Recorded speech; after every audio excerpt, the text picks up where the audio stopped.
Versus खुशामदीद दोस्तों।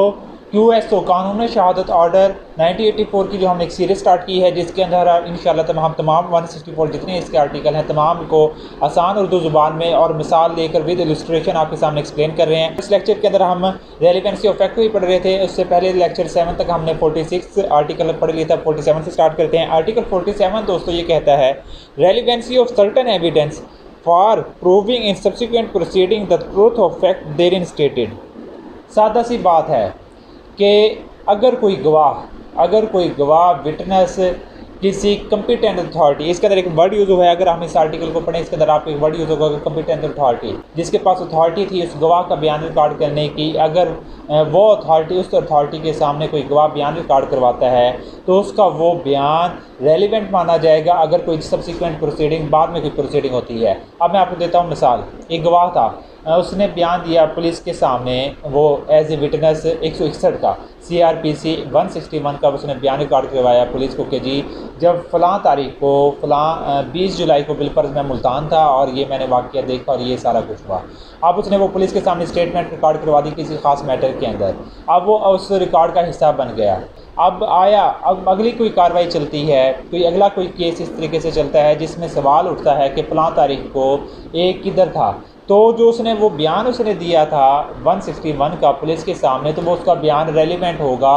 आप दूसरी मिसाल समझे दोस्तों। इसी तरह दूसरी मिसाल है कि अगर कोई शख्स अदालत के अंदर कोई ख़ास बयान रिकॉर्ड करवा देता है, ठीक है, उस बयान रिकॉर्ड करवाने के बाद अब कोई दूसरी कार्रवाई चलती है उसी के ख़िलाफ़ या कोई इस तरह का मैटर होता है, तो उसका वो बयान जो उसने पहली अदालत में रिकॉर्ड करवाया था वो भी रेलिवेंट माना जाएगा। यही बात सिर्फ जस्ट आर्टिकल 47 के अंदर की गई है। इसके अंदर वही बात एक दोबारा बात की गई है, बयान उस वक्त भी रेलिवेंट होगा कि अगर गवाह जब फोत हो गया हो या गवाह मिल ना रहा हो या गवाह इस काबिल ही ना रहा हो कि वो गवाही दे सके, या गवाह को बुलाने में इतना ख़र्चा हो कि जिससे अनरीज़नेबल एक्सपेंसेस और डिले हो, तो भी अदालत उस बयान के ऊपर जो उसने पहले किसी कार्रवाई पे दिया था, कम्पिटेंट अथॉरिटी के सामने दिया था, उसको रेलिवेंट मानेगी दूसरी कार्रवाई के अंदर। यही बात जस्ट आर्टिकल 47 के बारे में बताई गई है। इसकी जो एक्सप्लेनेशन में बताया गया है कि जो कार्रवाई होगी प्रोवाइडेड एक्ट के अंदर, कि वो जो पिछली कार्रवाई थी वो सेम पार्टीज़ या उनके रिप्रेजेंटेटिव इंटरेस्ट जो उनके जो नुमाइंदगान जो होते हैं जिनको रिप्रेजेंटेटिव बनाते हैं अपना, उनके दरमियान हुई हो। The adverse party in the first proceeding had the right and opportunity to cross examine, यानी जो पिछला उसने बयान दिया था उसके ऊपर अगर क्रॉस एग्जामिन जिरा की हो उस बयान के ऊपर जिसने बयान रिकॉर्ड करवाया था। और तीसरा जो प्रोवाइडेड एक्ट में बताया गया है कि जो इशू है वो सेम हो सब्सिक्वेंट प्रोसीडिंग के अंदर भी, और जो पहली प्रोसीडिंग हुई है उसके अंदर जिसने बयान करवाया था और वो सेम क्वेश्चन हो, यानी जैसे कि सवाल उठता है कि एक फलां तारीख को कहाँ था, तो जो वो सवाल वही सेम होना चाहिए कि आया कि वो फलां तारीख को यानी 20 जुलाई को वो कहाँ था। अब उसने 161 के बयान में उसने कहा था 20 जुलाई को मैं मुल्तान था, तो वही 20 जुलाई ही का सवाल उठना चाहिए। ये नहीं होगा कि 21 जुलाई को किधर था, 20 जुलाई वाला ही रेलिवेंट माना जाएगा। कि जब दूसरी कोई कार्रवाई चलती है उसके अंदर सवाल जब सेम यही उठेगा कि 20 जुलाई को एक कहाँ था, तो वो फिर रेलिवेंट होगा। नेशन के अंदर जस्ट ये बताया गया है कि जो इंक्वायरी और जो ट्रायल है, क्रिमिनल ट्रायल है, उसका मतलब यही है कि जो प्रोसिक्यूटर एक्यूज के दरमियान जो प्रोसीडिंग होती है उसको ही क्रिमिनल ट्रायल बोला जाएगा और उसी को इंक्वायरी कहा जाएगा। अब आते हैं आर्टिकल 48 में, entries in book of account बयान रेलिवेंट। अब सवाल उठता है कि एंट्रीज कौन सी एंट्रीज, यानी कोई खाता मेंटेन किया गया है किसी कोर्स ऑफ बिजनेस के अंदर, यानी अगर कोई शख्स कारोबार करता था उसने खाता मेंटेन किया हुआ है जिसमें वो अपनी पूरी दुकान का हिसाब किताब रखता था कि कितना माल उसके पास आ गया, कौन शख्स मालिक रहा है, कितने का मालिक रहा है और उसने माल आगे कितना सेल किया है। अब उसका झगड़ा हो जाता है किसी दुकानदार के साथ, दूसरे दुकानदार के साथ कि जी मैंने तुम्हें माल दिया है या नहीं दिया। अब वो दुकानदार अपना खाता शो करवाता है, एंट्री शो करवाता है कि ये देखो जी फलां तारीख को तुम मुझसे माल इतना लेकर गए थे। अब उसने जो अपना रिकॉर्ड मेंटेन किया है, एंट्रीज जो मेंटेन की है उसने खाते के अंदर, तो वो खाता बुक रेलिवेंट फैक्ट मानी जाएगी। लेकिन इसके अंदर बात ये कर दी गई है कि alone statement shall not alone be sufficient evidence, यानी खाली ये जो स्टेटमेंट उसने लिखी हुई है ये जस्ट सफिशिएंट नहीं होगी, रेलिवेंट तो होगी ये, लेकिन सफिशिएंट नहीं होगी। उसे दूसरे जो तरीक़ों से भी ये साबित करना होगा कि फ़लाँ तारीख को ये शख्स जो दुकानदार था ये उससे माल लेकर गया था। तो दोस्तों ये बात जस्ट बताई गई है कि जो एंट्रीज अगर कोई शख्स करता है, अपना रिकॉर्ड मेंटेन करता है as a course of business मामूलाती ज़िंदगी के तौर पे जो उसका रोज़ का काम था, इसको रिकॉर्ड मेंटेन कर रहा है, तो उस रिकॉर्ड को भी रेलिवेंट माना जाएगा आर्टिकल 48 के तहत। अब आ जाते हैं आर्टिकल 49 की तरफ, relevancy of entry in public record made in performance of duty. दोस्तों इस आर्टिकल जो 49 है इसके अंदर दो बातें याद रखनी है, एक पब्लिक रिकॉर्ड, दूसरा इसमें ऑफिशियल ड्यूटी।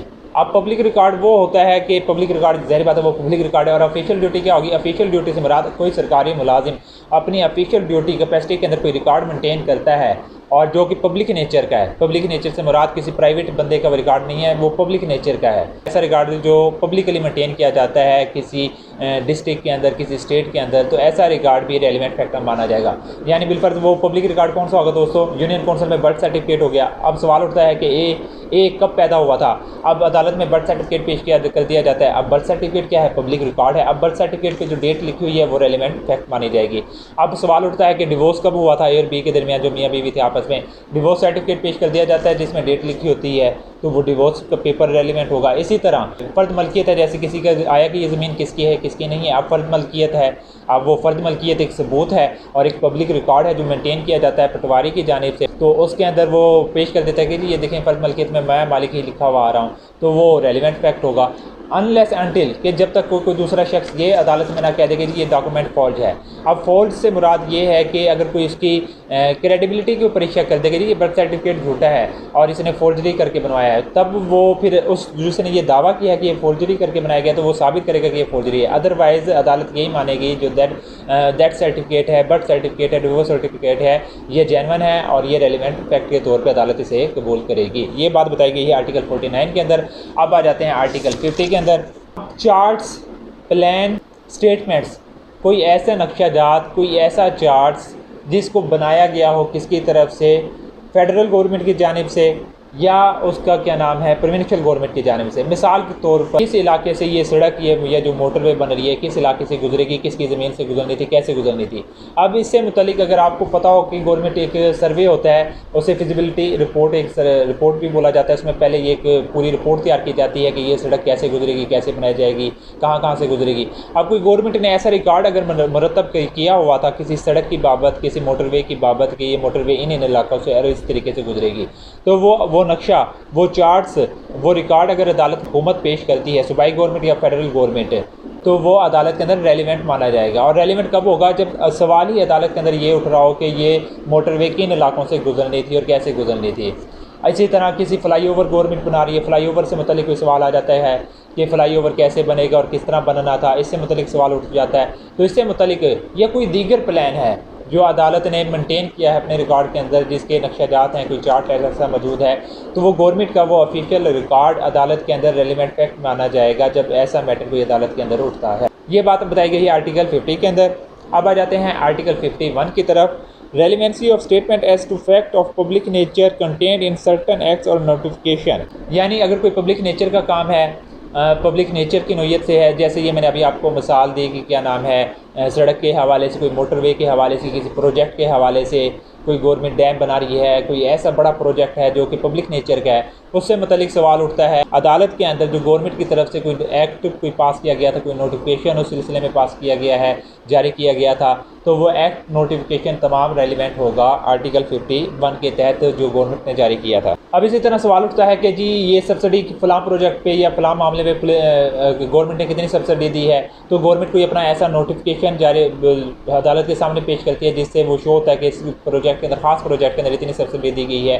तो कोई नोटिफिकेशन ऐसा एक्ट जिसको लेजिस्लेटिव असम्बली, कानून साज असम्बली ने पास किया हो किसी खास मैटर के अंदर जो पब्लिक नेचर का था, तो वो एक्ट, वो नोटिफिकेशन, वो तमाम चीज़ें जो ऑफिशियल गज़ट के अंदर पब्लिश हुई हैं वो रेलिवेंट फैक्ट मानी जाएंगी अदालत के अंदर जब सवाल उठता है किसी पब्लिक नेचर से मुतल्लिक। तो दोस्तों ये बात बताई गई थी आर्टिकल 51 के अंदर। अब आते हैं आर्टिकल 52 की तरफ। Relevancy of statement as to any law content in law books. अब किसी कानून से मुतल्लिक सवाल उठता है कि आया कि कानून कौन सा है। अब सवाल उठता है कि यूके के अंदर, यूके लॉ के मुताबिक बच्चे डिवोर्स होने के बाद, मियाँ बीवी का डिवोर्स हो गया, बच्चे किसके पास रहेंगे, ये सवाल उठता है। अब यूके का जो फैमिली लॉ है उसकी बुक अदालत में पेश की जाएगी कि जी ये देखें, ये यूके का जो फैमिली लॉ है और उसके तहत बच्चे बीवी को मिलेंगे या शोहर को इस तरीके से मिलेंगे। अब जो यूके की फैमिली लॉ के जो बुक पेश की गई है जो कि रेलिवेंट अथॉरिटी ने पब्लिश की थी, तो वो बुक क्या होगी, वो भी रेलिवेंट मानी जाएगी। यानी अगर किसी लॉ से, किसी कानून से मुतल्लिक सवाल उठता है जो किसी ख़ास मुल्क से मुतल्लिक़ कानून हो तो उस मुल्क की जो कानून की किताब है वो अदालत में पेश की जाएगी और बुक है वो रेलिवेंट फैक्ट मानी जाएगी उस कानून से मुतल्लिक़ और अदालत उसको एक्सेप्ट करेगी। ये बात बताई गई है आर्टिकल 52 के अंदर। अब आ जाएँ आर्टिकल 53 की तरफ। But evidence to be given when statement forms part of a conversation, documents, book और सीरीज ऑफ लेटर और पेपर। तो दोस्तों आर्टिकल 53 कहता है कि जब कोई ऐसी स्टेटमेंट, कोई ऐसी एविडेंस अदालत में पेश की जाए जो कि लार्जर पार्ट के अंदर हो, यानी इतना बड़े पार्ट के अंदर हो, उसके इतनी ज़्यादा पेपर्स हों, हज़ारों की तादाद में पेपर्स हों, दर्जनों के हिसाब से उसकी क्या नाम है बुक्स हों जिसके अंदर वो स्टेटमेंट मौजूद हो, तो उसके अंदर अदालत क्या करेगी, उसके अंदर जो रेलिवेंट पार्ट होगा, बजाय इसके कि किसी ख़ास मैटर से मुतल्लिक सवाल उठता है तो बजाय उसके हज़ारों पेपर्स पढ़ने के और हज़ारों पेपर अदालत में पेश किए जाएँ, बजाय इसके अदालत उनमें हज़ारों पेपर में जो रेलिवेंट पार्ट होगा उसको अदालत चूज़ कर लेगी। मिसाल के तौर पे जैसे आपको पता है पनामा पेपर आया था। अब पनामा पेपर के अंदर लाखों दस्तावेज़ात शामिल थी, पूरी दुनिया के लोगों का डाटा मौजूद था।